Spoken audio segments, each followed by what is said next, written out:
Welcome to Commerce Tutorial with Dr. Ronnie Jane Raju. Indemnity and Guarantee. Indian contract ആക്റ്റിലെ വളരെ important ആയിട്ടുള്ള ഒരു സെക്ഷനാണ് contract of indemnity or contract of guarantee. We know that they are all part of contracts.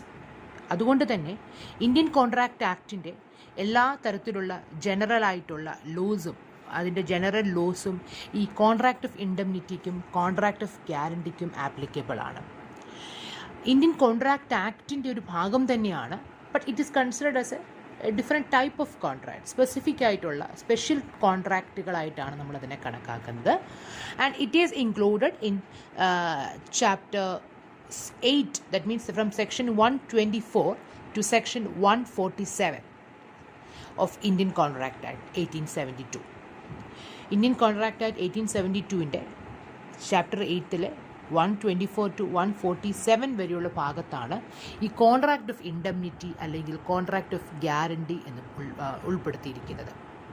സിമ്പിളായിട്ട് എന്താണ് contract of indemnity എന്ന് ചോദിച്ചാൽ indemnity എന്ന് ചോദിച്ചാൽ ഇത്രേ ഉള്ളൂ. നമുക്ക് ഇത് ആക്ച്വലി നമ്മൾക്ക് കേൾക്കുമ്പോൾ ഇതൊരു ടെക്നിക്കൽ ടേമായിട്ട് കേൾക്കുമെങ്കിൽ പോലും ദേ ആർ വെരി സിമ്പിൾ. നമുക്ക് വളരെ ഫെമിലിയർ ആയിട്ടുള്ളൊരു കൺസെപ്റ്റാണ് ഇൻഡംനിറ്റി എന്ന് പറയുന്നത്. സിമ്പിളായിട്ട് പറയുകയാണെങ്കിൽ ഏറ്റവും സിമ്പിളായിട്ട് നമുക്ക് പറയുകയാണെങ്കിൽ ഫയർ ഇൻഷുറൻസ് അല്ലെങ്കിൽ മറൈൻ ഇൻഷുറൻസ് ഇതൊക്കെ കോൺട്രാക്ട് ഓഫ് ഇൻഡംനിറ്റിയാണ്. അപ്പോൾ എന്താണ് contract of indemnity? Fire insurance ആണെങ്കിൽ നമ്മൾ എന്താണ് പറയുന്നത്? തീ പിടിക്കുകയാണെങ്കിൽ അല്ലെ, ഒരു എന്തെങ്കിലുമായി ബന്ധപ്പെട്ട് ഒരു ഫയറുമായി ബന്ധപ്പെട്ട് അല്ലെ, ഫയർ പിടിക്കുകയാണെങ്കിൽ തീ പിടിക്കുകയാണെങ്കിൽ മാത്രം അവർ കോമ്പൻസേറ്റ് ചെയ്യാമെന്ന് അവർ എഗ്രിമെൻറ്റ് ഫോം ചെയ്യുക. അപ്പോൾ ഒരു insurance company, fire insurance company നമ്മളുമായിട്ട് ഒരു എഗ്രിമെൻറ്റ് സൈൻ ചെയ്യുകയാണ്. എന്താണ് ക്ലയൻറ്റുമായിട്ട് എഗ്രിമെൻറ്റ് സൈൻ ചെയ്യുകയാണ്. ഈ പറഞ്ഞിരിക്കുന്ന അവർ എന്താണ് അവർ ഇൻഷുർ ചെയ്തിരിക്കുന്ന ഇൻഷുർ ചെയ്ത സ്ഥലത്ത് തീപിടുത്തം ഉണ്ടാവുകയാണെങ്കിൽ ഞങ്ങൾ ഇത്ര രൂപ കോമ്പൻസേഷൻ തന്നേക്കാം. അത് തന്നെയല്ലേ മറൈൻ ഇൻഷുറൻസും അല്ലേ? ഷിപ്പ് മുങ്ങിപ്പോവുക അല്ലെങ്കിൽ ഷിപ്പിന് എന്തെങ്കിലും തരത്തിലുള്ള അവരെന്താണ് എഗ്രിമെൻറ്റിൽ ചെയ്തിരിക്കുന്നത് അതുപോലെ എന്തെങ്കിലും ബുദ്ധിമുട്ടുകൾ അല്ലെങ്കിൽ എന്തെങ്കിലും മുങ്ങിപ്പോവുകയോ അല്ലെങ്കിൽ മറ്റെന്തെങ്കിലും ഇഷ്യൂസ് അതിന് വരികയാണെങ്കിൽ ഞങ്ങൾ ഇത്ര എമൗണ്ട് കോമ്പൻസേറ്റ് ചെയ്തേക്കാം എന്ന് കൊടുക്കുന്ന ഒരു എഗ്രിമെൻ്റാണ് ഈ ഫയർ ഇൻഷുറൻസ് അല്ലെങ്കിൽ മറൈൻ ഇൻഷുറൻസ് എന്നൊക്കെ പറയുന്നത്. ഇതൊക്കെ എന്തിൻ്റെ എക്സാമ്പിൾസ് ആണെന്ന് ഞാൻ പറഞ്ഞത്? കോൺട്രാക്ട് ഓഫ് ഇൻഡംനിറ്റിയുടെ എക്സാമ്പിൾസ് ആണ്. അപ്പോൾ എന്താണ് contract of indemnity? Contract of ഇൻഡംനിറ്റിയെ കുറിച്ച് പറഞ്ഞാൽ it is a promise which is given by one person to the another. എന്തിനു വേണ്ടി? To make good of any loss or damage which another person has incurred. ഒരു വ്യക്തിക്ക് ഉണ്ടാകാൻ വേണ്ടി പോകുന്ന നഷ്ടം അല്ലെങ്കിൽ ആ വ്യക്തിക്ക് ഉണ്ടാകാൻ വേണ്ടി പോകുന്ന ലോസിൽ നിന്നും ഡാമേജിൽ നിന്നും ആ വ്യക്തിയെ സേവ് ചെയ്യുന്നതിന് വേണ്ടി മറ്റൊരു വ്യക്തി കൊടുക്കുന്ന പ്രോമിസാണ് ഏതെന്ന് പറയുന്നത് ഇൻഡംനിറ്റി അല്ലേ?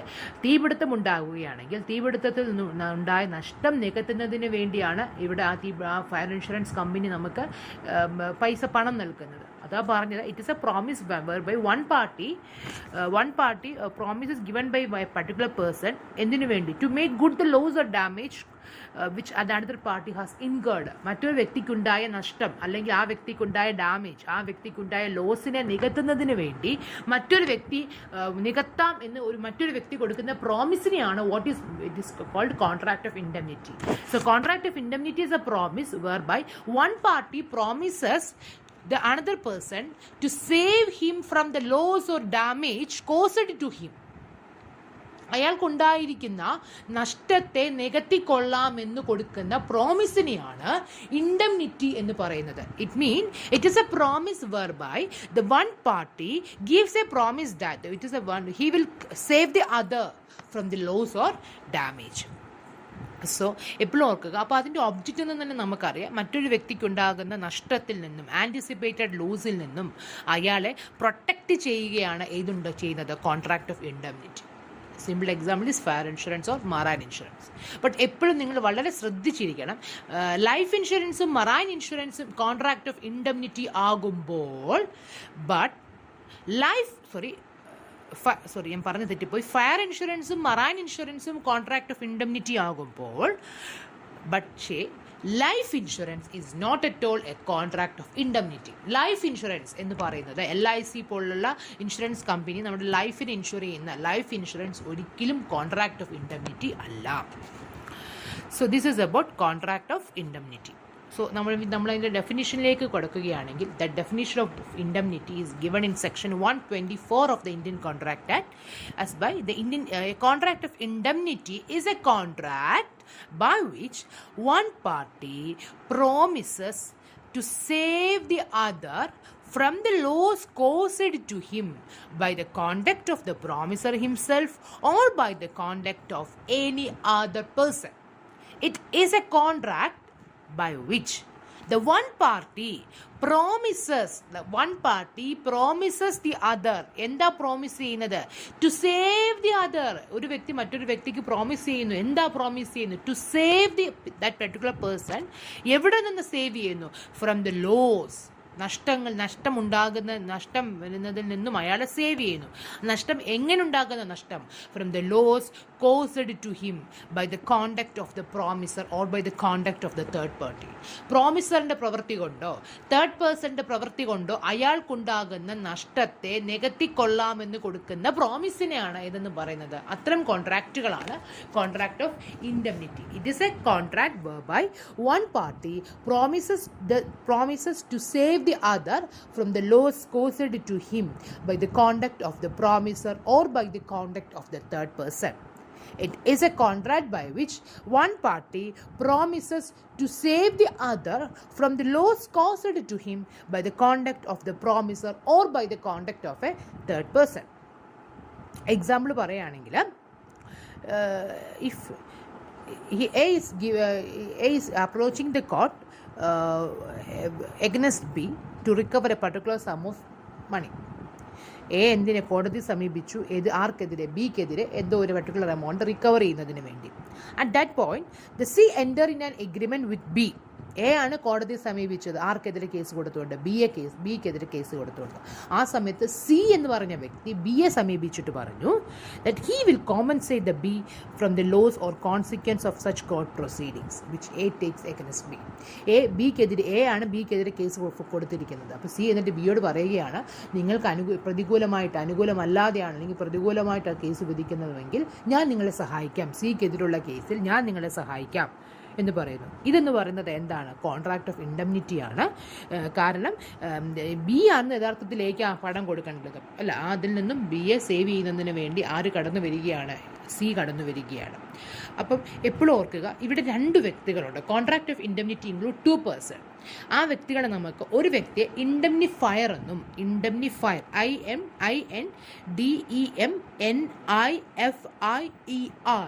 INDEMNIFIER ഇൻഡംനിഫയറും, മറ്റൊരു വ്യക്തിയെ ഇൻഡംനിഫൈഡ് ഓർ ഇൻഡംനിറ്റി ഹോൾഡർ എന്ന് വിളിക്കാം. ഇൻഡംനിഫയറും ഉണ്ട്, ഇൻഡംനിഫൈഡും ഉണ്ട്. ഇൻഡംനിഫയർ എന്ന് പറഞ്ഞാൽ പ്രോമിസ് കൊടുക്കുന്ന വ്യക്തി, the person who giving the promise is called the indemnifier. The person who is accepting the promise or the person to whom the promise is made is called indemnified. ആരാണോ പ്രോമിസ് കൊടുക്കുന്നത് ആ promise കൊടുക്കുന്ന വ്യക്തിയെ ഇൻഡംനിഫയർ എന്നും promise കിട്ടുന്ന വ്യക്തിയെ ഇൻഡംനിഫൈഡ് or indemnity holder എന്നും നമുക്ക് വിളിക്കാം. ഇവിടെ സി ആണ് പ്രോമിസ് കൊടുക്കുന്നത്. അപ്പോൾ സി ഇൻഡംനിഫയറും. ആർക്കാ പ്രോമിസ് കൊടുക്കുന്നത്? ബിക്ക്. അപ്പോൾ ബി ആരാ? ഇൻഡംനിഫൈഡും. അപ്പോൾ ഓർക്കുക, കോൺട്രാക്ട് ഓഫ് ഇൻഡംനിറ്റിക്കകത്ത് എസെൻഷ്യലായിട്ട് നമ്മൾ പറയുകയാണെങ്കിൽ എപ്പോഴും നമ്മൾ പറയേണ്ടത് അവിടെ 2 വ്യക്തികളുണ്ട് അല്ലേ? ഇൻഡംനിഫയറും ഉണ്ട്, ഇൻഡംനിഫൈഡും ഉണ്ട്. പിന്നെ എന്താ ഉള്ളത്? ഒരു വ്യക്തി മറ്റൊരു വ്യക്തിക്ക് പ്രോമിസ് കൊടുക്കുന്നു. 2 അല്ല, അതിനകത്ത് ഒരു വ്യക്തി ഇൻഡംനിഫൈഡും അല്ല, 3 വ്യക്തികളോട് വരും. പിന്നെ ഒരു വ്യക്തി മറ്റൊരു വ്യക്തിക്ക് പ്രോമിസ് കൊടുക്കുന്നു. എന്ത് പ്രോമിസ് കൊടുക്കുന്നു? To save him from the loss. ഇനി ഈ ലോസ് എങ്ങനെ ഉണ്ടായത്? Loss may be caused by the conduct of the promise or by the conduct of the third person. പ്രധാനമായിട്ട് 3 വ്യക്തികളുണ്ടെങ്കിൽ പ്രധാനമായിട്ട് 2 വ്യക്തികളാണ്. ഒന്ന് ഇൻഡംനിഫയറും ഇൻഡംനിഫൈഡും. എപ്പോഴും ഓർക്കുക, കോൺട്രാക്ട് ഓഫ് ഇൻഡംനിറ്റി എക്സ്പ്രസ് ആകാം അല്ലെങ്കിൽ ഇംപ്ലൈഡ് ആകാം. ഫ്രം ദി വേർഡ് നമുക്ക് മനസ്സിലാക്കാം എന്താണ് എക്സ്പ്രസ് കോൺട്രാക്ട് ഓഫ് ഇൻഡംനിറ്റി, എന്താണ് implied contract of indemnity. Express contract of indemnity എന്ന് പറഞ്ഞാൽ terms and conditions oral or written ആണെങ്കിൽ അത് എക്സ്പ്രസ്. ആക്ട് ഓർ കോണ്ടാക്റ്റിലൂടെയാണ് കോൺട്രാക്ട് ഓഫ് ഇൻഡംനിറ്റിയുടെ ടേംസ് ആൻഡ് കണ്ടീഷൻ നമുക്ക് മനസ്സിലാകുന്നുണ്ടെങ്കിൽ it is implied. So express ആകാം, ഇംപ്ലൈഡ് ആകാം. ഓക്കെ.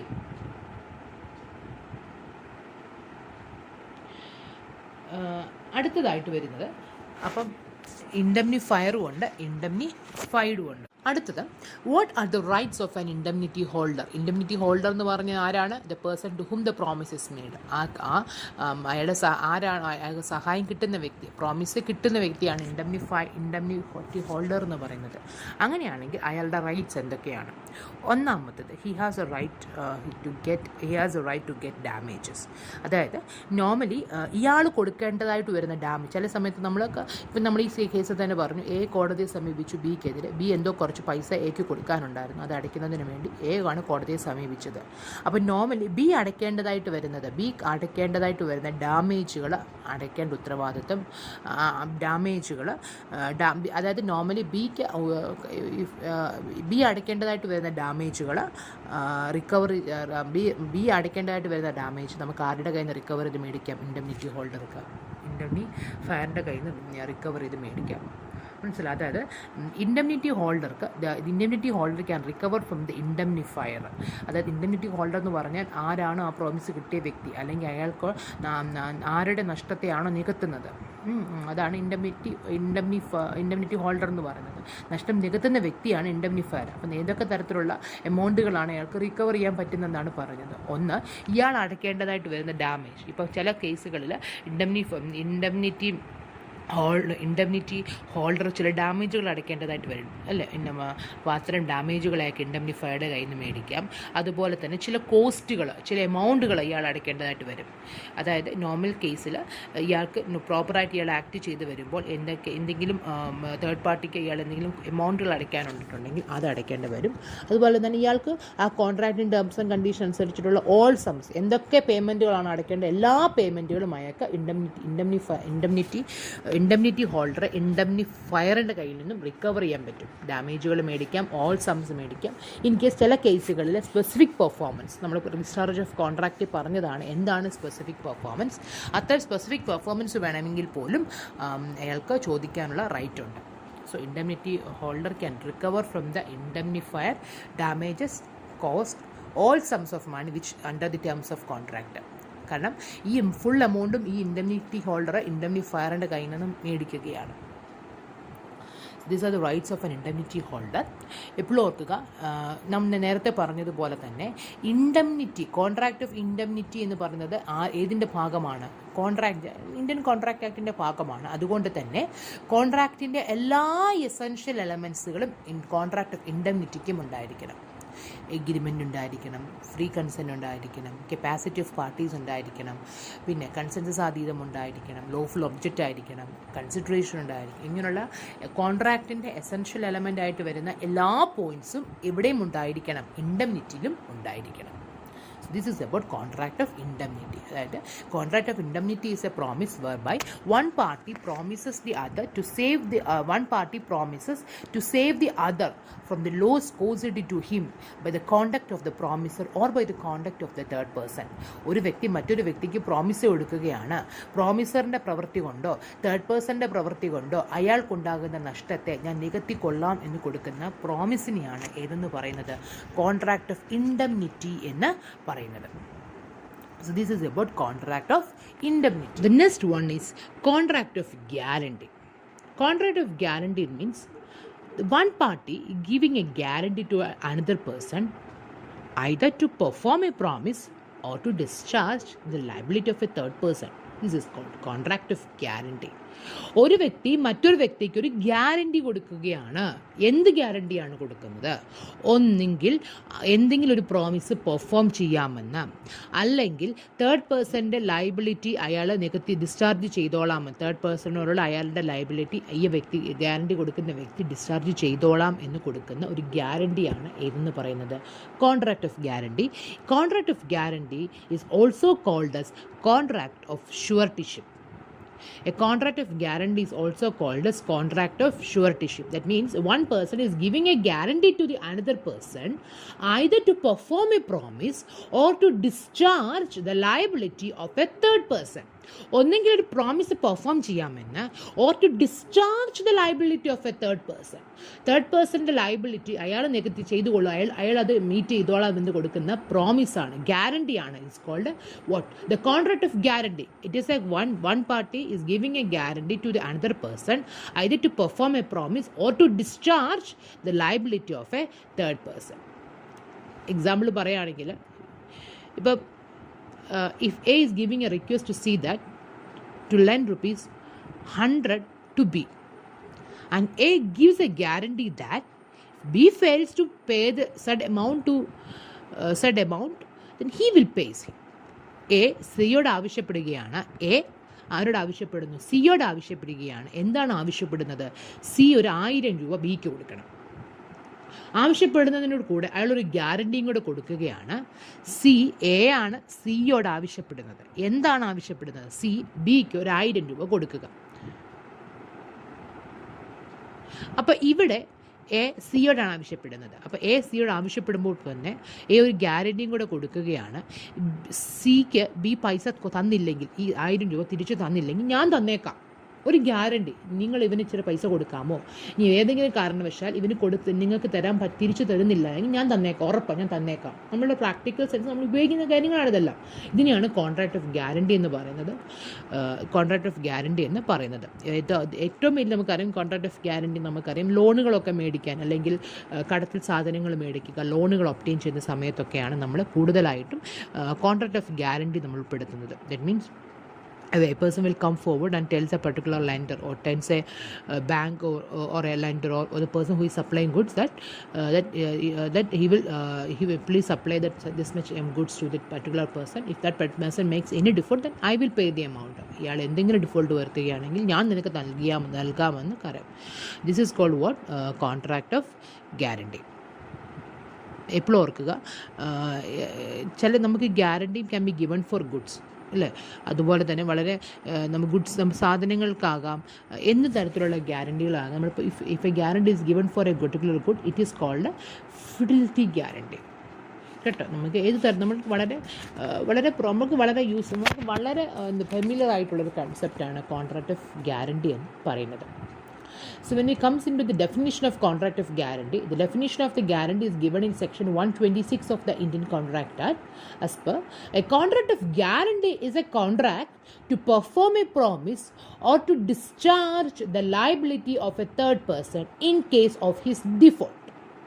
ഒന്നെങ്കിൽ ഒരു പ്രോമിസ് പെർഫോം ചെയ്യുക, അല്ലെങ്കിൽ ഒരു തേർഡ് പേഴ്സൻ്റെ ലയബിലിറ്റി ഡിസ്ചാർജ് വരുത്തുക. അയാൾ ഡിഫോൾട്ട് വരുത്തുകയാണ്, അയാൾ ചെയ്യാതെ വരികയാണെങ്കിൽ ഒരു പ്രോമിസ് പെർഫോം ചെയ്യാമെന്ന്, അല്ലെങ്കിൽ ലയബിലിറ്റികൾ ഡിസ്ചാർജ്, തേർഡ് പാർട്ടിയോടുള്ള അയാളുടെ ലയബിലിറ്റി ഡിസ്ചാർജ് ചെയ്യാമെന്ന് കൊടുക്കുന്ന പ്രോമിസിനെയാണ് ഏതെന്ന് പറയുന്നത്? കോൺട്രാക്ട് ഓഫ് ഗ്യാരണ്ടി എന്ന് പറയുന്നത്. എപ്പോഴും ഓർക്കുക, കോൺട്രാക്ട് ഓഫ് ഗ്യാരണ്ടിയിൽ 3 വ്യക്തികളാണുള്ളത്. One is a creditor, another one is surety, and another one is debt. സിമ്പിളായിട്ട് പറയുകയാണെങ്കിൽ, ഗ്യാരണ്ടി കൊടുക്കുന്ന വ്യക്തിയെ, ഇപ്പം ബാങ്ക്, ഉദാഹരണമായിട്ട് നമ്മൾ ബാങ്കിനെ സമീപിച്ചു. ബാങ്ക് ഇപ്പം എന്താ പറയുക, കാനറ ബാങ്ക് സി എന്ന് പറഞ്ഞ വ്യക്തിക്ക് കുറച്ച് ഫണ്ട് കൊടുത്തു. അല്ല, എ എന്ന് പറഞ്ഞ വ്യക്തിയാണ് ഗ്യാരണ്ടി നിൽക്കുന്നത്. അതായത് എന്താ ഗ്യാരണ്ടി കൊടുക്കുന്നത്? സി കാനറ ബാങ്കിന് പണം തിരിച്ചടച്ചില്ലെങ്കിൽ അയാൾ കൊടുത്തേക്കാം.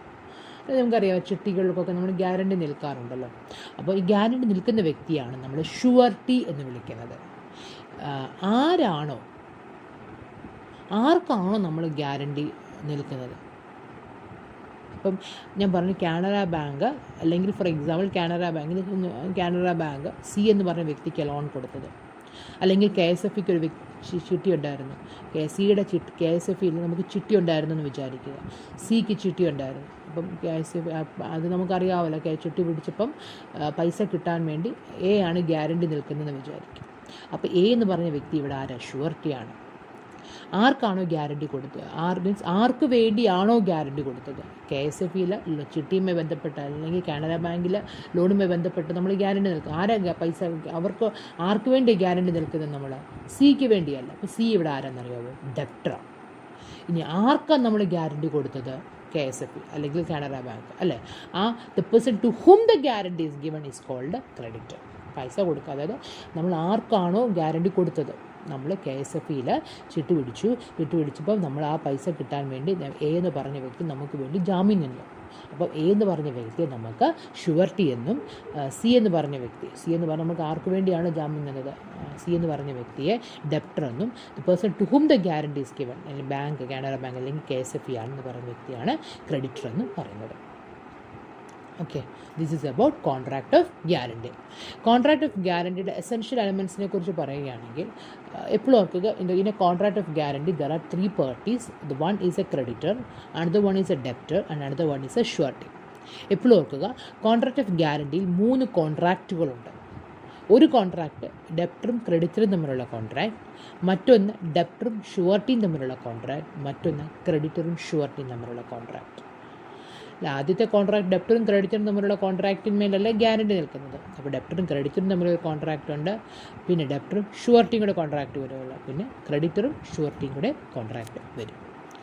മറ്റൊരു എസെൻഷ്യൽ എന്ന് പറയുന്നത് നമ്മൾ നേരത്തെ പറഞ്ഞതുപോലെ തന്നെ ഐഡൻറ്റിറ്റി ഓഫ് മൈൻഡ് ഉണ്ടായിരിക്കണം. എല്ലാവരും ഒരേ രീതിയിലാണ് അതായത് ഐഡൻറ്റിറ്റി ഓഫ് മൈൻഡ്, എല്ലാവരും 3 വ്യക്തികളും ആ വിഷയത്തെക്കുറിച്ച് ഒരേ സെൻസിൽ വേണം ചിന്തിച്ച് മനസ്സിലാക്കാൻ. ഡൈവേഴ്സ് ആയിട്ടുള്ള രീതിയിൽ മനസ്സിലാക്കിയാൽ അതൊരിക്കലും ഒരു വാലിഡ് കോൺട്രാക്ട് ഓഫ് ഗ്യാരണ്ടി ആയിട്ട് മാറത്തില്ല. അതുപോലെ തന്നെ അവിടെ ഒരു ലൈബിലിറ്റി ഉണ്ട്, 2 തരത്തിലുള്ള ലൈബിലിറ്റി ഉണ്ട്. ഒന്ന് പ്രൈമറി ലൈബിലിറ്റിയും 2 സെക്കൻഡറി ലൈബിലിറ്റിയും. പ്രൈമറി ലൈബിലിറ്റി എന്ന് പറയുന്നത് ആരും തമ്മിലുള്ള ലൈബിലിറ്റിയാണ് പ്രൈമറി ലൈബിലിറ്റി. നമുക്കറിയാം ലൈബിലിറ്റികൾ എന്ന് പറയുന്നത് പ്രൈമറി ലൈബിലിറ്റി ഉണ്ട്, സെക്കൻഡറി ലൈബിലിറ്റി. ഡെപ്റ്ററും ക്രെഡിറ്ററും തമ്മിലുള്ള ലൈബിലിറ്റിയാണ് പ്രൈമറി ലൈബിലിറ്റി. ആ ലൈബിലിറ്റിയിൽ നിന്നും ഉൾത്തിരിഞ്ഞു വന്നതാണ് ഷുവർട്ടിയുമായിട്ടുള്ള ലൈബിലിറ്റി, അല്ലേ? അപ്പോൾ പ്രൈമറി ലൈബിലിറ്റികൾ എന്ന് പറയുമ്പോൾ primary liability is between debtor and creditor. ആ ലൈബിലിറ്റിയിൽ നിന്നാണ് ഷുവർട്ടിയുമായിട്ട് പിന്നെ നമ്മൾ ഷുവർട്ടിയും ഡെപ്റ്ററും അല്ലെങ്കിൽ ഷുവർട്ടിയും ക്രെഡിറ്ററും തമ്മിലുള്ള ലൈബിലിറ്റികൾ കടന്നു വരുന്നത്. That's A liability in existence. അപ്പോൾ അവിടെ ഒരു ലൈബിലിറ്റി ഉണ്ടാകണം. ഒന്നാമത്തേത് 3 വ്യക്തികൾ വേണം, 2 അവർ തമ്മിൽ ഐഡൻറ്റിറ്റി ഓഫ് മൈൻഡ് ഉണ്ടായിരിക്കണം, 3 the must be a liability. Fourth one liability കുറിച്ച് തന്നെയാണ് പറയുന്നത്. The primary and secondary liability. Primary liability is between debtor and creditor. The secondary liability is with ലൈബിലിറ്റിയുടെ ഷുവർട്ടിയുടെ ലൈബിലിറ്റി എന്ന് പറയുന്നത് എപ്പോഴും എന്തായിരിക്കും? സെക്കൻഡറി ആണ്. കാരണം മെയിൻ ലൈബിലിറ്റിയിൽ ഡിഫോൾട്ട് വരുത്തുകയാണെങ്കിൽ മാത്രമേ ഷുവർട്ടിക്ക് ലൈബിലിറ്റി ഉണ്ടാകത്തുള്ളൂ. അതുപോലെ തന്നെ അത് എക്സ്പ്രസ് അതായത് കോൺട്രാക്ട് ഓഫ് ഗ്യാരണ്ടി ഒന്നുകിൽ ഓറൽ ആകാം അല്ലെങ്കിൽ written ആക്കാം. ഇന്ത്യൻ ലോ അനുസരിച്ച് it may be oral or written. പക്ഷേ ഇംഗ്ലീഷ് ലോ ആണെങ്കിൽ contract of guarantee must always in writing എന്നാണ് പറയുന്നത്. അതുപോലെ തന്നെ കോൺട്രാക്റ്റിൻ്റെ എല്ലാ എസെൻഷ്യൽ എലമെൻസുകളും എവിടെയും ഉണ്ടായിരിക്കണം, ഇൻഡംനിറ്റിയിലും ഉണ്ടായിരിക്കണം. അതുപോലെ തന്നെ the last one is in contract of ഇൻഡംനിറ്റിയിൽ മിസ്റെപ്രസെൻറ്റേഷൻസോ കൺസീൽമെൻറ്റുകളൊന്നും ചെയ്യാൻ പാടില്ല. കൺസീൽമെൻറ്റുകളോ ചെയ്യാൻ പാടില്ല. ഇത് കോൺട്രാക്ട് ഓഫ് ഇൻഡംനിറ്റിയിൽ കോൺട്രാക്ട് ഓഫ് ഗ്യാരണ്ടിയിൽ ഉണ്ടാക്കാൻ അങ്ങനെ ഉണ്ടെങ്കിൽ ആ കോൺട്രാക്റ്റ് ഗ്യാരണ്ടി വാലിഡായിട്ട് മാറത്തില്ല. So these are the essential elements of a contract of guarantee. 3 parties ഉണ്ടായിരിക്കണം, ഐഡൻറ്റിറ്റി ഓഫ് മൈൻഡ് ഉണ്ടായിരിക്കണം, 2 ലയബിലിറ്റികൾ ഉണ്ടായിരിക്കണം, റൈറ്റിംഗ് അല്ലെങ്കിൽ ഓറൽ ആയിരിക്കണം, കോൺട്രാക്റ്റിൻ്റെ എല്ലാ എസെൻഷ്യൽ എലമെൻറ്റുകളും ഉണ്ടായിരിക്കണം, മിസ്റെപ്രസെൻറ്റേഷൻസോ കൺസീൽമെൻറ്റുകളോ ഒന്നും ഉണ്ടാകാൻ പാടില്ല. അതുപോലെ തന്നെ ഇപ്പോൾ ഓർക്കുക, ഇവിടെയും കൺസിഡറേഷനും വേണം. അതുപോലെ തന്നെ നമ്മുടെ കോമ്പിറ്റൻസി ഓഫ് എ പാർട്ടീസും നിർബന്ധമാണ്. നമ്മൾ അടുത്തൊരു ടേമാണ് യുബറിമേ. അതൊരു ലാറ്റിൻ ടേമാണ്, യുബർമേ ഫീഡി എന്ന് പറയുന്നത്. എന്ന് വെച്ചാൽ UBERIMAEFIDEI. അതൊരു ക്ലോസ് ആണ്, അതൊരു ടേമാണ്. It is a one. അതിൻ്റെ അർത്ഥം require the full disclosure of material fact by the debtor or creditor to the surety before the contract is entered. Contract enter ചെയ്യുന്നതിന് മുൻപ് അതുമായി ഒരു വിഷയവുമായി ബന്ധപ്പെട്ടിട്ടുള്ള എല്ലാ മെറ്റീരിയൽ ഫാക്റ്റിനെ മുഴുവനായിട്ടും ഡിസ്ക്ലോസ് ചെയ്യേണ്ട ആവശ്യകത. ഇതിനെ വിളിക്കുന്ന പേരാണ് യുബറിമേ ഫീഡി. എന്ന് വെച്ചാൽ ഒരു കോൺട്രാക്റ്റ് എൻ്റർ ചെയ്യുന്നതിന് മുൻപേ ആ കോൺട്രാക്റ്റുമായി ബന്ധപ്പെട്ട് അതിൻ്റെ മെറ്റീരിയൽ ഫാക്റ്റിൻ്റെ ഫുൾ ഡിസ്ക്ലോഷർ. ഇത് കോൺട്രാക്ട് ഓഫ് ഗ്യാരണ്ടിയിൽ ആപ്ലിക്കബിൾ അല്ല. ഫുൾ ഡിസ്ക്ലോസ് ചെയ്യേണ്ട ആപ്ലിക്കബിലിറ്റി ഇല്ല എന്ന് തന്നെ ഓർക്കും. അപ്പം യുബറിമേ ഫീഡി എന്ന് പറയുന്നത് full disclosure of material fact by the debtor to the creditor before the contract is entered. ഇത് ഇവിടെ ആപ്ലിക്കബിൾ അല്ല. കോൺട്രാക്ട് ഓഫ് ഗ്യാരണ്ടിയിൽ ഇത് ആപ്ലിക്കബിൾ അല്ല. അത് എപ്പോഴും ഓർത്തിരിക്കാൻ ശ്രമിക്കുക. Next portion is what are the difference between contract of indemnity and contract of guarantee. Contract of ഇൻഡെംനിറ്റിയും കോൺട്രാക്റ്റ് ഓഫ് ഗ്യാരണ്ടിയും തമ്മിലുള്ള ഡിഫറൻസ് എന്തൊക്കെയാണ്?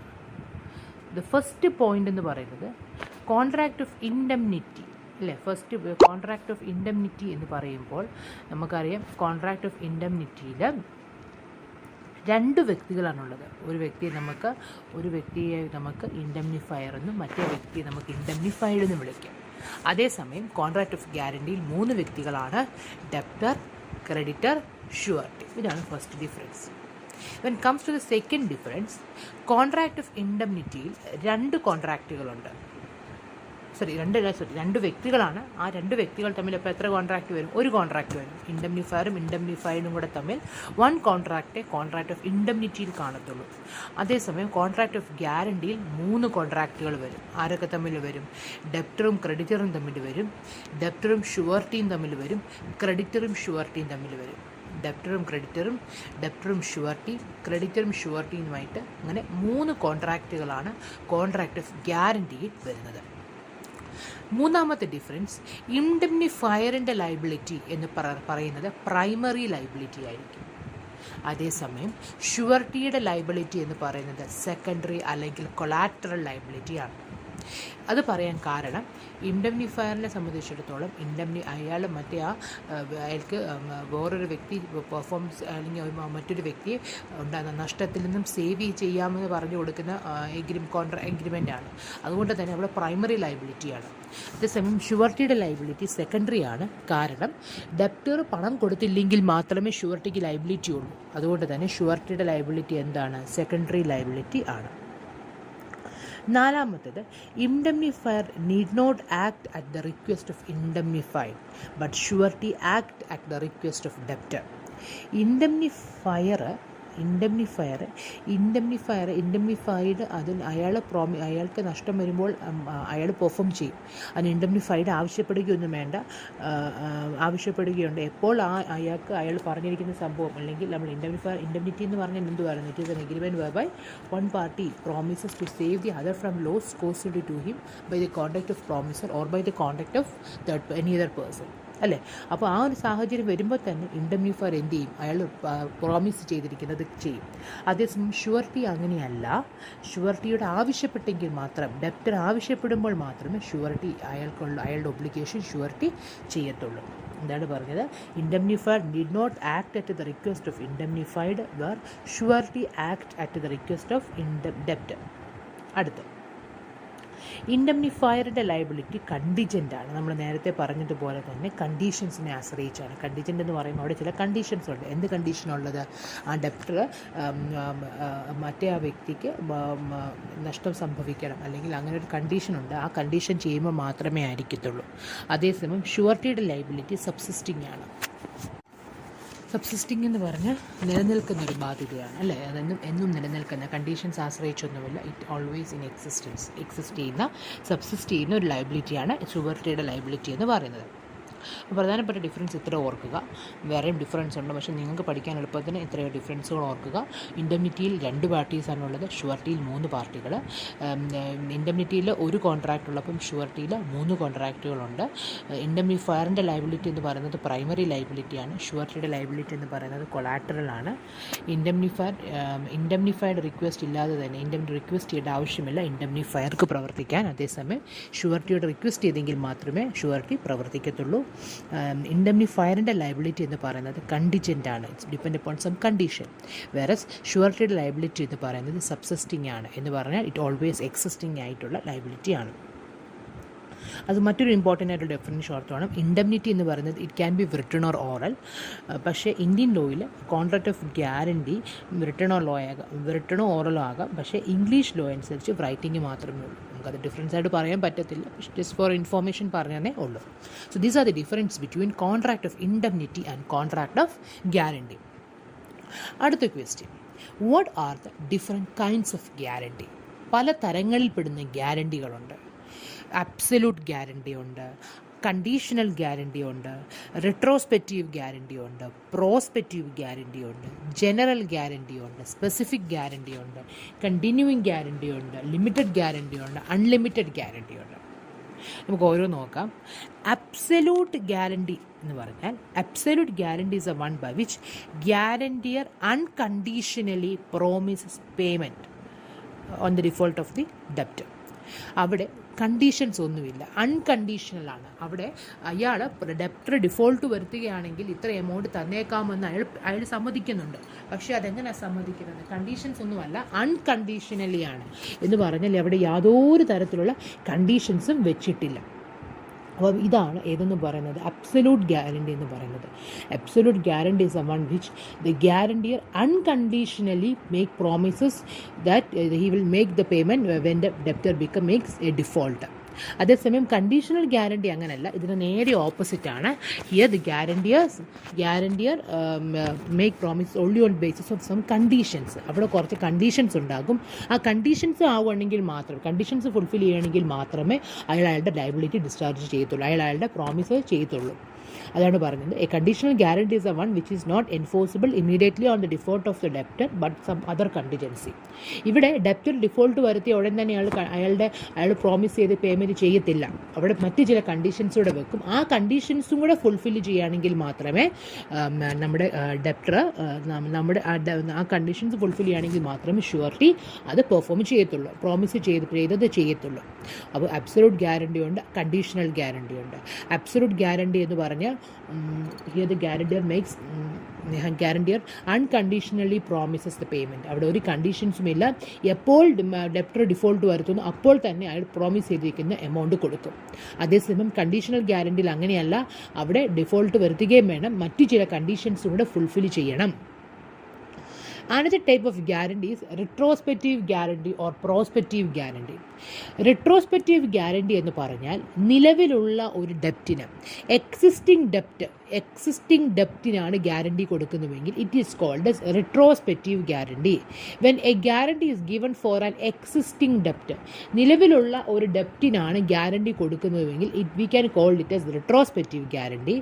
But when the guarantee is given for a future debt, ഫ്യൂച്ചറിൽ ഉണ്ടാകുന്ന ഒരു ഡെപ്റ്റിനാണ് ഗ്യാരണ്ടി കൊടുക്കുന്നതെങ്കിൽ അതിനെ prospective ഡെപ്റ്റ് എന്ന് വിളിക്കാം. അപ്പം റിട്രോസ്പെക്റ്റീവും പ്രോസ്പെക്റ്റീവും. Existing ഡെപ്റ്റിനാണെങ്കിൽ റിട്രോസ്പെക്റ്റീവും, future ഡെപ്റ്റിനാണെങ്കിൽ പ്രോസ്പെക്റ്റീവും. മറ്റൊരു ഗ്യാരണ്ടിയാണ് ജനറലും സ്പെസിഫിക്കും. ജനറൽ ഗ്യാരണ്ടി എന്ന് പറഞ്ഞാൽ അങ്ങനെയാണ്. General guarantee is a one for acceptance by the public generally. അതൊരു ജനറൽ ആയിട്ട് കൊടുക്കുന്നൊരു പ്രോമിസാണ് general guarantee to the society at a whole, അല്ലെങ്കിൽ ടു ദ ഒരു പർട്ടിക്കുലർ വ്യക്തിക്ക് എന്തെങ്കിലും ഒരു കാര്യത്തിന് ഫെയിലിയർ വരുത്തുകയാണെങ്കിൽ ആർക്ക് വേണമെങ്കിലും അയാൾ ആ പറഞ്ഞിരിക്കുന്ന എമൗണ്ട് കൊടുക്കും. അതേസമയം സ്പെസിഫിക് എന്ന് പറയുമ്പോൾ അങ്ങനെയല്ല, ഒരു പർട്ടിക്കുലർ ട്രാൻസാക്ഷൻ ആയിരിക്കും, അല്ലെങ്കിൽ ഒരു പർട്ടിക്കുലർ ഡെപ്റ്റിനായിരിക്കും, പർട്ടിക്കുലർ കാര്യത്തിന് വേണ്ടി മാത്രമാണെങ്കിൽ അത് സ്പെസിഫിക്. മറ്റേത് ജനറൽ ഗ്യാരണ്ടി എന്ന് പറയുന്നത് it may be A general promise ആയിരിക്കും ടു എനിവൺ. അപ്പോൾ അതുമായി ബന്ധപ്പെട്ട് ഇപ്പോൾ ഒരു പർട്ടിക്കുലർ വ്യക്തിയുമായി കോൺട്രാക്റ്റിൽ ഏർപ്പെടുന്ന എല്ലാവർക്കും ഒന്നിച്ചു കൊടുക്കാൻ പറ്റുന്ന ഒരു ഗ്യാരണ്ടി ആയിരിക്കും ജനറൽ ഗ്യാരണ്ടി എന്ന് പറയുന്നത്. സ്പെസിഫിക് ഗ്യാരണ്ടി എന്ന് പറയുന്നത് ആ വ്യക്തിയുടെ ഒരു പർട്ടിക്കുലർ ട്രാൻസാക്ഷന് മാത്രമേ ഗ്യാരണ്ടി കൊടുക്കത്തുള്ളൂ. അതെന്ന് പറയുന്നത് ഏത് ഗ്യാരണ്ടിയാണ്? Specific guarantee. അതുപോലെ തന്നെയാണ് ലിമിറ്റഡ് ഗ്യാരണ്ടിയും അൺലിമിറ്റഡ് ഗ്യാരണ്ടിയും ഉണ്ട്. ലിമിറ്റഡ് ഗ്യാരണ്ടി എന്ന് പറഞ്ഞാൽ ഒരു പർട്ടിക്കുലർ ട്രാൻസാക്ഷന് മാത്രം കൊടുക്കുന്ന ഗ്യാരണ്ടി ആണെങ്കിൽ ലിമിറ്റഡ് ഗ്യാരണ്ടി. ഒരു പർട്ടിക്കുലർ സമയത്തേക്ക്, അല്ലെങ്കിൽ അൺലിമിറ്റഡ് ഗ്യാരണ്ടി എന്ന് പറഞ്ഞാൽ അങ്ങനെയല്ല, ഒരു അൺലിമിറ്റഡ് ആയിട്ടുള്ള ഒരു പർട്ടിക്കുലർ സമയത്തെ വരുന്ന ഇപ്പോൾ സപ്പോസ് 4 മാസത്തേക്ക് കൊടുക്കുന്ന വരുന്ന എല്ലാ ട്രാൻസാക്ഷനും അങ്ങ് ഗ്യാരണ്ടി കൊടുക്കുകയാണെങ്കിൽ അത് അൺലിമിറ്റഡ് ഗ്യാരണ്ടിയാണ്. അങ്ങനെ അൺലിമിറ്റഡ് ആയിട്ടുള്ള ട്രാൻസാക്ഷൻസിനാണെങ്കിൽ അത് unlimited guarantee. What are the different types of guarantee? Absolute guarantee ഉണ്ട്. അബ്സല്യൂട്ട് ഗ്യാരണ്ടി എന്ന് പറഞ്ഞാൽ എന്താണ്? Here the guarantor unconditionally make a promise that he will give the amount when the debtor makes a default. Conditional guarantee അവിടെ ഒരു condition വെക്കും. പിന്നെ റിട്രോസ്പെക്റ്റീവും പ്രോസ്പെക്റ്റീവും ഉണ്ട്. Retrospective എന്ന് പറഞ്ഞാൽ എക്സിസ്റ്റിംഗ് ഡെപ്റ്റിന് കൊടുക്കുന്ന ഗ്യാരണ്ടി, പ്രോസ്പെക്റ്റീവ് എന്ന് പറഞ്ഞാൽ ഫ്യൂച്ചർ ഡെപ്റ്റിന് കൊടുക്കുന്ന ഗ്യാരണ്ടി. അതുപോലെ തന്നെ ജനറലും സ്പെസിഫിക്കും ഉണ്ട്. ജനറൽ എന്ന് പറഞ്ഞാൽ ജനറലായിട്ട് കൊടുക്കുന്ന ഒരു പ്രോമിസ് ആയിരിക്കും. സ്പെസിഫിക് എന്ന് പറഞ്ഞാൽ പർട്ടിക്കുലർ ട്രാൻസാക്ഷന്, പർട്ടിക്കുലർ ഡെപ്റ്റിന് കൊടുക്കുന്ന ആയിരിക്കും. അതുപോലെ തന്നെ ലിമിറ്റഡും അൺലിമിറ്റഡും ഉണ്ട്. ഒരു സിംഗിൾ ട്രാൻസാക്ഷൻ എടുക്കുന്ന ഗ്യാരണ്ടി ആണെങ്കിൽ ലിമിറ്റഡ്, ഒരു അൺലിമിറ്റഡ് ആയിട്ടുള്ള നമ്പർ ഓഫ് ട്രാൻസാക്ഷൻ കൊടുക്കുകയാണെങ്കിൽ അത് അൺലിമിറ്റഡ് ഗ്യാരണ്ടി. മറ്റൊരു തരത്തിലുള്ള ഗ്യാരണ്ടിയാണ് കണ്ടിന്യൂയിങ് ഗ്യാരണ്ടി. കണ്ടിന്യൂയിങ് ഗ്യാരണ്ടി എന്ന് പറഞ്ഞാൽ അതൊരു പർട്ടിക്കുലർ ട്രാൻസാക്ഷൻ അല്ല, ഒരു സീരീസ് ഓഫ് ട്രാൻസാക്ഷൻ കൊടുക്കുന്ന ഗ്യാരണ്ടിയാണ്. ഒരു പർട്ടിക്കുലർ പീരീഡിലേക്ക് പർട്ടിക്കുലർ പീരീഡിൽ ഉണ്ടാകുന്ന എല്ലാ ട്രാൻസാക്ഷനും ഒരു പർട്ടിക്കുലർ സിംഗിൾ ട്രാൻസാക്ഷൻ അല്ല may given for a series of transaction. That means when a contract of guarantee extends to a series of transactions, we can call it as continuing guarantee. It is not confined to a single transaction. For example, A, in consideration that B സിയെ ഏൽപ്പിച്ചു. എന്തിനെ? B എന്ന് പറഞ്ഞ വ്യക്തിക്ക് ഒരു വീടുണ്ടെന്ന് ലെറ്റൗട്ട് ചെയ്തിരിക്കുന്ന വീടുണ്ട്. ആ വീടിൻ്റെ റെൻറ്റ് കളക്ട് ചെയ്യുന്നത് സി ആണെന്ന് വിചാരിക്കുക. ഓക്കെ, അപ്പോൾ ആ ഒരു കേസിൽ എ ആണെങ്കിൽ ബിയോട് പറഞ്ഞിട്ടുണ്ട്, അതായത് ബി എന്ന് പറയുന്ന വ്യക്തി ബി എന്ന് പറഞ്ഞ വ്യക്തിയുടെ വീടിൻ്റെ റെൻറ്റ് കളക്ട് ചെയ്യാൻ സി ആണ് ഏൽപ്പിച്ചിരിക്കുന്നതെന്ന് വെക്കുക. അപ്പം ഇതിനൊരു ഗ്യാരണ്ടി ആയിട്ട് എ പ്രവർത്തിക്കുന്നുണ്ടെന്ന് വിചാരിക്കുക. അപ്പോൾ ഒരു മാസത്തെ റെൻറ്റ് കളക്ട് ചെയ്യില്ല, ഇയാൾ കളക്ട് ചെയ്യുന്ന എല്ലാ മാസത്തെ റെൻറ്റിനും ആര് ഗ്യാരണ്ടി നിൽക്കും? എ ഗ്യാരണ്ടി നിൽക്കും. അതാണ് പറഞ്ഞു, പർട്ടിക്കുലർ ട്രാൻസാക്ഷൻ അല്ല, ഒരു സീരീസ് ഓഫ് ട്രാൻസാക്ഷനാണ് ഗ്യാരണ്ടി നിൽക്കുന്നുവെങ്കിൽ we can call it as a continuing guarantee ഓർത്തോണം ഒരു പർട്ടിക്കുലർ ഫിക്സഡ് പീരീഡിലേക്കായിരിക്കും. മീൻസ് ആ പീരീഡ് അവസാനിക്കാതെ അല്ലെങ്കിൽ ഇവർ പറയാതെ ആ ഗ്യാരണ്ടി അവസാനിക്കത്തില്ല. അപ്പോൾ എന്താണ് continuing guarantee refers to a giving guarantee, that means extending guarantee to a series of transaction is called a continuing guarantee. അടുത്ത ക്വസ്റ്റ്യൻ, അപ്പോൾ കണ്ടിന്യൂയിങ് ഗ്യാരണ്ടി എന്ന് പറഞ്ഞാൽ ഒരു ട്രാൻസാക്ഷനുള്ള ഗ്യാരണ്ടി അല്ല, ഒരു സീരീസ് ഓഫ് ട്രാൻസാക്ഷൻ എടുക്കുന്ന ഗ്യാരണ്ടിയാണ്. അപ്പോൾ നമ്മൾ എന്തിനെക്കുറിച്ചാണ് പറഞ്ഞുകൊണ്ടിരിക്കുന്നത്? ഗ്യാരണ്ടിയെക്കുറിച്ചാണ് പറഞ്ഞുകൊണ്ടിരിക്കുന്നത്. ഗ്യാരണ്ടി എന്ന് പറഞ്ഞാൽ എന്താണ് നമ്മൾ പറഞ്ഞിരിക്കുന്നത്? ഗ്യാരണ്ടി എന്ന് പറഞ്ഞാൽ which one party is a contract to perform, ഒരു വ്യക്തി മറ്റൊരു വ്യക്തിക്ക് ഗ്യാരണ്ടി കൊടുക്കുകയാണ്. അതായത് ആ ഒരു വ്യക്തി മറ്റൊരു വ്യക്തി ഡിഫോൾട്ട് വരുത്തുകയാണെങ്കിൽ അയാളെ കോൺട്രാക്റ്റ് പെർഫോം ചെയ്യാമെന്നോ അല്ലെങ്കിൽ തേർഡ് പേഴ്സണോടുള്ള അയാളുടെ ലയബിലിറ്റി ഡിസ്ചാർജ് ചെയ്യാമെന്ന് പറഞ്ഞു കൊടുക്കുന്ന ഗ്യാരണ്ടിയാണ് കോൺട്രാക്ട് ഓഫ് ഗ്യാരണ്ടി എന്ന് പറയുന്നത്. കണ്ടിന്യൂയിങ് ഗ്യാരണ്ടി എന്ന് പറഞ്ഞാൽ ഒരു ട്രാൻസാക്ഷൻ അല്ല, ഒരു കൂട്ടം ട്രാൻസാക്ഷൻ കൊടുക്കുന്ന, ഒരു സീരീസ് ഓഫ് ട്രാൻസാക്ഷൻ എടുക്കുന്ന ഗ്യാരണ്ടിയാണ് കണ്ടിന്യൂയിങ് ഗ്യാരണ്ടി. അപ്പോൾ അടുത്ത ക്വസ്റ്റ്യൻ ഇതാണ്, ഒരു കണ്ടിന്യൂയിങ് ഗ്യാരണ്ടി എങ്ങനെയാണ് നമുക്ക് റിവോക്ക് ചെയ്യാൻ പറ്റുന്നത്? റിവോക്കേഷൻ മീൻസ് എങ്ങനെയാണ് ഒരു കണ്ടിന്യൂയിങ് ഗ്യാരണ്ടി? ഒരു സിംഗിൾ ഗ്യാരണ്ടി ആണെങ്കിൽ നമുക്ക് ആ ട്രാൻസാക്ഷൻ അവസാനിക്കുമ്പോൾ ഗ്യാരണ്ടിയും കഴിയും. കണ്ടിന്യൂയിങ് ഗ്യാരണ്ടി അങ്ങനെയല്ല, കണ്ടിന്യൂസ് ആണത്, അല്ല കണ്ടിന്യൂ ചെയ്തുകൊണ്ട് പോവുകയാണ്. അങ്ങനെയാണെങ്കിൽ ഒരു കണ്ടിന്യൂയിങ് ഗ്യാരണ്ടി എപ്പോഴാണ് അവസാനിക്കുന്നത്? There are different ways in which a continuing guarantee can be revoked. ഒന്നാമത്തേത് by giving a notice of revocation by the surety. അപ്പോൾ കണ്ടിന്യൂയിങ് ഗ്യാരണ്ടി എന്ന് പറഞ്ഞാൽ ഗ്യാരണ്ടി ഇങ്ങനെ കണ്ടിന്യൂ ചെയ്തുകൊണ്ടേ പോവാം. അപ്പോൾ ഇതെങ്ങനെയാണ് അവസാനിക്കുന്നത്? എന്ത് ചെയ്യണം? ഒരു നോട്ടീസ് ഓഫ് റിവോക്കേഷൻ കൊടുക്കണം. ആര് കൊടുക്കണം? ഷ്യൂരിറ്റി കൊടുക്കണം.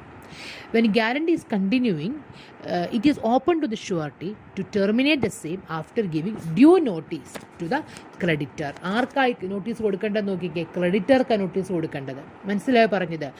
ഞാൻ റിവോക്ക് ചെയ്യുമെന്ന് പറഞ്ഞൊരു നോട്ടീസ് കൊടുക്കണം. ആര് കൊടുക്കണം? ഷ്യൂരിറ്റി കൊടുക്കണം. ആർക്ക് കൊടുക്കണം? ക്രെഡിറ്റർക്ക് കൊടുക്കണം. അങ്ങനെയാണെങ്കിൽ അതെന്താകും? ആ കണ്ടിന്യൂയിങ് ഗ്യാരണ്ടി റിവോക്കാവും. ഒന്നാമത്തേത്, ഞാൻ ഈ കണ്ടിന്യൂയിങ് ഗ്യാരണ്ടിയിൽ നിന്ന് പിന്മാറുന്നു എന്ന് പറഞ്ഞുകൊണ്ട് നോട്ടീസ് കൊടുക്കണം. ആർക്ക് കൊടുക്കണം? ഷ്യൂരിറ്റി ക്രെഡിറ്റർക്ക് കൊടുക്കണം. 2, by the death of the surety ഉറപ്പ് വരുത്തിയിരിക്കുകയാണ്. ഈ ഷ്യൂരിറ്റി അങ്ങ് മരിച്ചു പോയാലോ? The absence of contract to the contrary, the death of the surety revokes a continuing guarantee. ഷ്യൂരിറ്റി മരിച്ചു പോവുകയാണെങ്കിൽ കണ്ടിന്യൂ ഗ്യാരണ്ടിയും എന്താകും? അവസാനിക്കും. ഒരു ഷ്യൂരിറ്റി മരിച്ചു പോകുന്ന സമയത്ത് കണ്ടിന്യൂ ഗ്യാരണ്ടി എന്താകുക? അവസാനിക്കും. അപ്പോൾ ആദ്യം പറഞ്ഞു നോട്ടീസ് ഓഫ് റിവോക്കേഷൻ കൊടുക്കണം. 2, ഷ്യൂരിറ്റിയുടെ മരണത്തോടുകൂടി ഒരു കണ്ടിന്യൂയിങ് ഗ്യാരണ്ടി അവസാനിക്കും. 3, നൊവേഷൻ നമുക്ക് എന്തെന്നറിയാം? Novation means substituting a new contract in the place of an old contract. അപ്പോൾ പഴയ കോൺട്രാക്ട് എന്തായി മാറി? ഡിസ്ചാർജ് ആയി. അതുപോലെ തന്നെയാണ് ഇവിടെ കോൺട്രാക്ട് ഓഫ് ഗ്യാരണ്ടിയിൽ ഒരു കോൺട്രാക്റ്റിൻ്റെ സ്ഥാനത്ത് പുതിയൊരു കോൺട്രാക്റ്റ് കടന്നു വരുമ്പോൾ നിലവിലുള്ള കോൺട്രാക്റ്റ് എന്തായി മാറുകയാണ്? ഡിസ്ചാർജായി മാറുകയാണ്. ഈ പോയിന്റുകളൊക്കെ നമ്മൾ ഡിസ്ചാർജ് ഓഫ് കോൺട്രാക്റ്റിലും കവർ ചെയ്ത പോയിന്റുകളാണ്. അടുത്ത altering the terms of the contract. ഒരു കോൺട്രാക്റ്റിൻ്റെ ടേംസ് ആൻഡ് കണ്ടീഷൻ ഓൾട്ടർ ചെയ്യുകയാണെങ്കിൽ ആ നിലവിലുള്ള ടേംസ് ആൻഡ് കണ്ടീഷനുമായി ബന്ധപ്പെട്ട കോൺട്രാക്റ്റ് ഡിസ്ചാർജായി പുതിയ ടേംസ് ആൻഡ് കണ്ടീഷൻസ് ഉള്ള കോൺട്രാക്റ്റ് ആയിരിക്കും എക്സിസ്റ്റിംഗ് ആകുന്നത്. അതാണ് പറഞ്ഞത്.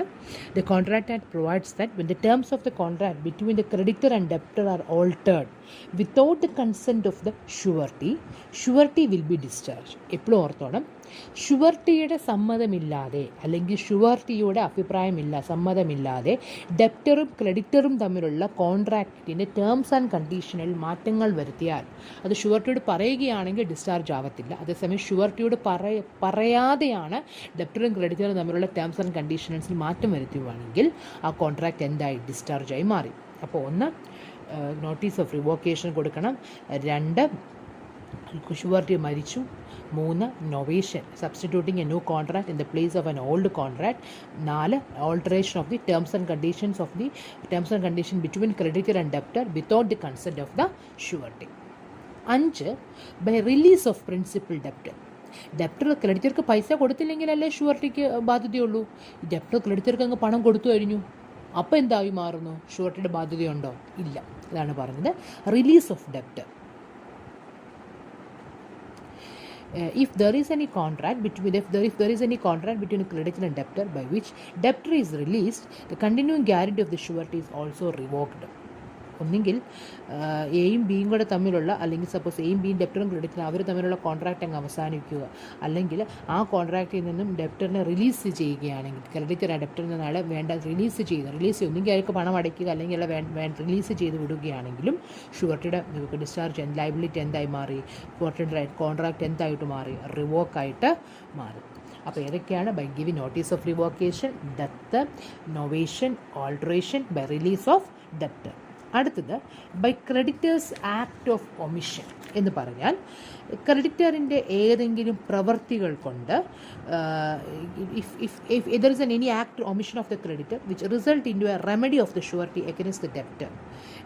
ക്രെഡിറ്ററിന് എന്തെങ്കിലും പ്രവൃത്തി കൊണ്ട് അത് ഷുവർട്ടിയുടെ ലയബിലിറ്റി ഷുവർട്ടിക്ക് ഒരു റെമഡി കൊടുക്കുന്നത് പോലെ, അതായത് ക്രെഡിറ്ററിന് എന്തെങ്കിലും പ്രവൃത്തി കൊണ്ട് നമുക്ക് ആ ബാധ്യതയിൽ നിന്ന് ഷുവർട്ടി ഒഴിവാക്കുകയാണെങ്കിൽ അത്തരം സംഭവങ്ങൾ നടന്നാലും ഷുവർട്ടിയുടെ ലയബിലിറ്റി അവിടെ റിവോക്കായിട്ട് മാറും.